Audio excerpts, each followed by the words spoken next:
तो हम शुरुआत करेंगे वैल्यूएशन के अलग अलग टेक्निक से कि कैसे अंडर वैल्यूड कंपनीज को ढूंढा जाता है। जब हम किसी कंपनी का वैल्यूएशन निकालते हैं तब हम उसके फाइनेंशियल स्टेटमेंट्स का एनालिसिस करते हैं, यानी हम उसकी balance sheet, profit and loss statement और कैश फ्लो स्टेटमेंट का एनालिसिस करते हैं और उससे पता करते हैं कि कंपनी के कितने एसेट्स हैं, कितने लायबिलिटीज हैं, कंपनी को कितना प्रॉफिट हो रहा है या लॉस हो रहा है, एटसेट्रा। लेकिन कई बार ऐसा होता है कि कंपनी के जो एक्चुअल एसेट्स है वो बैलेंस शीट में जो एसेट्स दिखाए गए हैं उनसे ज्यादा या कम होते हैं। तो आज की वैल्यूएशन टेक्निक उस बेसिस पर आधारित है जिसमें कंपनी के एसेट्स हिडन होते हैं, यानी कंपनी के एसेट्स बैलेंस शीट पर जितने एसेट दिखाए गए हैं उससे कई ज्यादा होते हैं, लेकिन इसकी जानकारी ज्यादातर लोगों को नहीं होती, जिसकी वजह से कंपनी की जो रियल वैल्यू है वो ज्यादातर लोगों को नहीं पता होती। लेकिन जब वो एसेट्स परफॉर्म करने लगते हैं और जैसे ही ज्यादा से ज्यादा लोगों को उन एसेट्स के बारे में पता चलने लगता है तब उस कंपनी का मार्केट कैपिटलाइजेशन बढ़ने लगता है। तो आज हम इसी वैल्यूएशन टेक्निक के बारे में बात करने वाले हैं जिसमें कंपनी के जो एसेट्स हैं वो हिडन होते हैं। तो इसे हम आज एक एग्जांपल की मदद से समझने वाले हैं और वो एग्जांपल इन्फोएज कंपनी का है। इन्फोएज, नौकरी.com, जीवनसाथी.com, 99acres.com इन जैसी कई सारी कंपनीज की पेरेंट कंपनी है।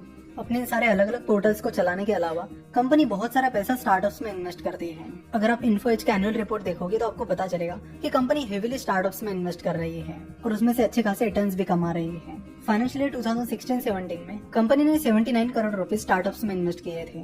फिर फाइनेंशियल ईयर 17-18 में कंपनी ने 115 करोड़ रुपए स्टार्टअप्स में इन्वेस्ट किए थे और फिर फाइनेंशियल ईयर 2018-19 में कंपनी ने 186 करोड़ रुपए स्टार्टअप्स में इन्वेस्ट किए थे। इस तरह कंपनी स्टार्टअप्स में जो अमाउंट इन्वेस्ट कर रही है वो लगातार बढ़ रही है।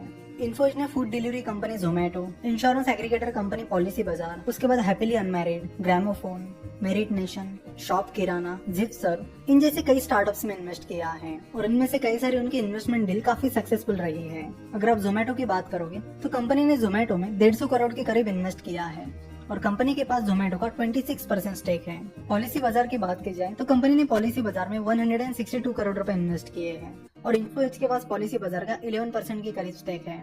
सिमिलरली इन्फोएज के पास हैप्पीली अनमैरिड का 41% स्टेक है, मेरिट नेशन का 65% स्टेक है, शॉप किराना का 15% स्टेक है, जिपसर्व का 45% स्टेक है और इसी तरह और भी स्टार्टअप्स का अच्छा खासा स्टेक है।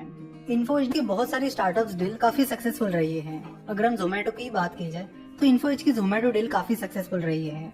इन्फोएज ने जोमेटो में 152 करोड़ रुपए इन्वेस्ट किए हैं और बदले में उनके पास फिलहाल जोमेटो का 26% स्टेक है।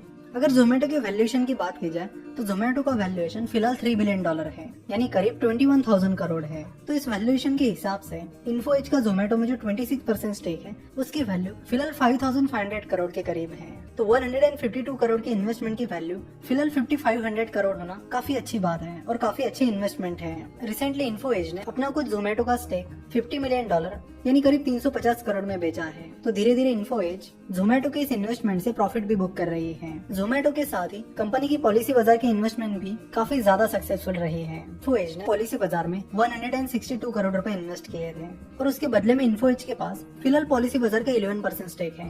अगर पॉलिसी बाजार के वैल्यूएशन की बात की जाए तो पॉलिसी बाजार का वैल्यूएशन फिलहाल $1 बिलियन है, यानी करीब 7,000 करोड़ है।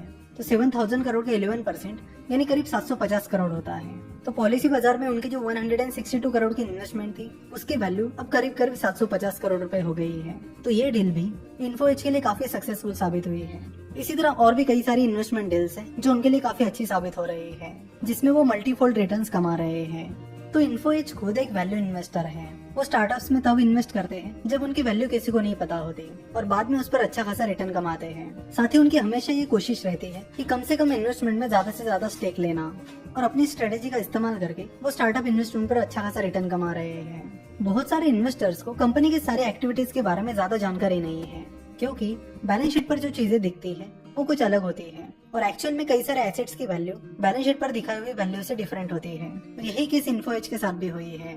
बैलेंस शीट पर जो भी इन्वेस्टमेंट्स की वैल्यू दिखाई जाती है वो उसकी परचेज प्राइस पे या फिर रिवैल्यूएशन प्राइस पर दिखाई जाती है, इसलिए ज्यादातर टाइम वो वैल्यू उस एसेट के एक्चुअल वैल्यू से अलग होती है और इसीलिए पॉसिबिलिटीज होती है कि जो एसेट्स की वैल्यू बैलेंस शीट पर दिख रही है उन एसेट्स की वैल्यू एक्चुअल में बहुत ज्यादा हो सकती है या फिर बहुत कम भी हो सकती है। और ये जो हिडन एसेट की स्ट्रेटेजी है इसमें आपका काम यही है कि ऐसी कंपनीज को ढूंढना जिनके एसेट्स हिडन हो, यानी लोगों को उनके बारे में ज्यादा जानकारी नहीं हो और एसेट्स की एक्चुअल वैल्यू बैलेंस शीट पर दिखाई हुई वैल्यू से काफी ज्यादा हो। तो अगर इन्फोएज के नॉन करंट इन्वेस्टमेंट्स की बात की जाए तो इन्फो एज के नॉन करंट इन्वेस्टमेंट्स 864 करोड़ की है, जबकि कंपनी के पास जोमेटो का जो 26% स्टेक है उसकी ही वैल्यू 5,500 करोड़ से ज्यादा है। वही कंपनी के पास पॉलिसी बाजार का जो स्टेक है उसकी वैल्यू 750 करोड़ के करीब है। यानी इन्फो एज की इन दोनों कंपनीज में जो इन्वेस्टमेंट है उसकी वैल्यू ही 6,000 करोड़ के ऊपर है, जबकि बैलेंस शीट पर आपको नॉन करंट इन्वेस्टमेंट्स सिर्फ 864 करोड़ रुपए दिखाई गई है। जोमेटो और पॉलिसी बाजार के अलावा भी कंपनी के और कई स्टार्टअप्स में इन्वेस्टमेंट है। अगर उनकी भी वैल्यू निकाली जाए तो कंपनी का जो एसेट है वो काफी अच्छा खासा है और एसेट्स की एक्चुअल वैल्यू बैलेंस शीट पर दिखाई हुई वैल्यू से काफी ज्यादा है, पर ये चीज बैलेंस शीट पर क्लियरली विजिबल नहीं है। तो इन्फो एज का जो हिडन एसेट है वो काफी ज्यादा है। साथ ही उनके रिजर्व्स एंड सरप्लस भी अच्छे खासे हैं, यानी 2400 करोड़ के हैं। कंपनी का प्रॉफिट पिछले फाइनेंशियल ईयर में 592 करोड़ का था और अब कंपनी लगातार स्टार्टअप्स में अपने इन्वेस्टमेंट बढ़ा रही है। फिलहाल अक्टूबर 2019 में इन्फो एज का मार्केट कैपिटलाइजेशन 28,000 करोड़ है। तो फिलहाल इन्फो एज के एसेट्स उसके मार्केट कैपिटलाइजेशन से ज्यादा तो नहीं है, लेकिन ऐसी कई सारी कंपनीज आपको दिखेगी जिनके हिडन एसेट्स उनके मार्केट कैपिटलाइजेशन से भी ज्यादा है और ऐसी कंपनी पर आपको जरूर ध्यान देना चाहिए। साथ ही आपको इन्फो एज जैसी कंपनीज पर भी ध्यान देना चाहिए जिनके पास बहुत ज्यादा हिडन एसेट्स हैं। अगर इन्फो एज की बैलेंस शीट साइज देखी जाए तो वो 3189 करोड़ है। तो इन्फो एज की जो पॉलिसी बाजार और जोमेटो में इन्वेस्टमेंट है उसकी वैल्यू भी कंपनी के बैलेंस शीट के साइज से 2 गुना ज्यादा है। तो एज एन इन्वेस्टर आपको ऐसी कंपनीज को ढूंढना पड़ेगा, जिसके लिए आपको चीजों को प्रैक्टिकली देखना होगा।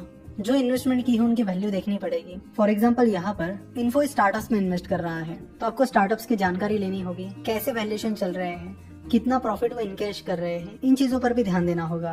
तो ऐसी चीजें ढूंढने के लिए आपको अपना रिसर्च बढ़ाना पड़ेगा, जिसके चलते आपको कई सारी अंडर वैल्यूड कंपनीज मिल सकती है। तो यहाँ पर हमने देख लिया कि इन्फो एज के पास बहुत सारा हिडन एसेट है, लेकिन इन्फो एज एक अंडर वैल्यूड स्टॉक है या नहीं, ये चेक करने के लिए आपको कुछ और वैल्यू इन्वेस्टिंग मेथड की मदद लेनी पड़ेगी, जैसे कि DCF method, that is discounted cash flow method, जिसे भी आगे चलकर इस कोर्स में हम कवर करने वाले हैं। तो यहाँ पर कंपनी ने स्टार्टअप्स में इन्वेस्ट की थी, लेकिन कई बार कंपनीज के पास रियल एस्टेट होती है जिसकी वैल्यू काफी ज्यादा बढ़ी हुई होती है, लेकिन बैलेंस शीट पर वो चीज रिफ्लेक्ट नहीं होती है, जिसकी वजह से बहुत सारे इन्वेस्टर्स इस चीज से अनअवेयर होते हैं कि कंपनी के पास वैल्यूएबल एसेट्स भी है। सो इस चीज पर भी आपको ध्यान देना होगा कि अगर किसी कंपनी के पास बहुत सारे रियल एस्टेट इन्वेस्टमेंट है या फिर बहुत सारी रियल एस्टेट है तो वो कौन से एरियाज में है, वहाँ पर कैसा वैल्यूएशन चल रहा है, इस चीज की जानकारी भी आपको होनी चाहिए।